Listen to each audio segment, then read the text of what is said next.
in a yoga practice in which you manifest things.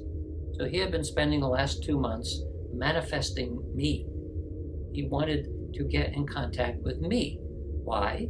Because SciQuest Labs was his laboratory portion of actual Psi research, just like we were doing. And the other place was his office. So it was his office, and this is his laboratory. And he is his own for-profit Psi research lab, of which there are probably no other one like it anywhere in the world. So the guy who started this, his name is John Krakauer. He is the guy who developed the Apple PowerBook. So he did pretty well at Apple. He cashed out, and he decided he wanted to do what he always wanted to do, which was to do Psi research. But in order to both get money and to develop his business, he wanted to attract certain people to be on his board of directors, including me. He had no idea that I was in Silicon Valley. He had certainly no idea that we just put a place next to his lab. So after he got over the shock, and after I got over the shock, because when he told me this, I felt very disoriented. Like, what do you mean you were dreaming me into existence? I thought I had free will and just came over to the door. So he said, well, you want to see the lab? Yeah, I want to see the lab.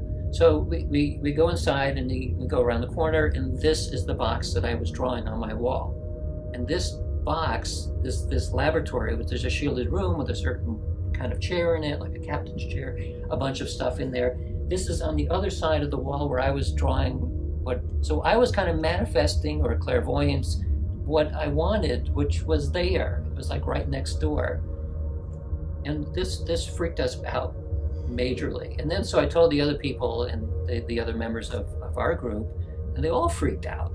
I mean, because this is impossible. There are no cases. It's like a probability of 0 that you can't have this sort of thing happen.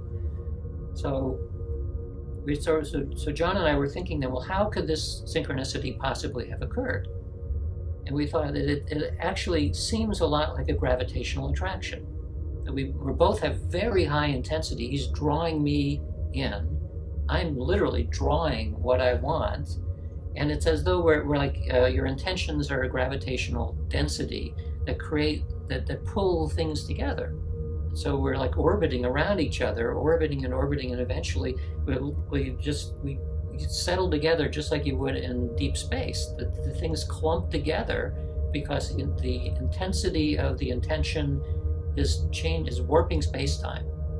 And we end up 2 Psi research places in the world next to each other, right next to each other.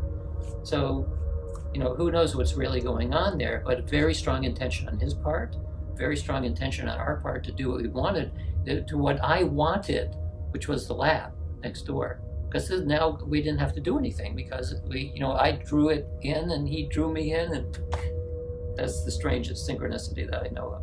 That's incredible. Yeah. So I've heard a lot of other people with stories like this, and it's meaningful to the individual. This one is strange on its own rights because of the a priori unlikelihood of 2 things like this clumping together right next to each other. So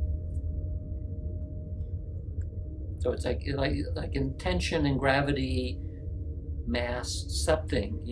If it really is consciousness that's emerging into the world at large, and you have 2 very high intentions that are manipulating consciousness emerging into the world, and it does create something like a gravitational vortex that sucks it together.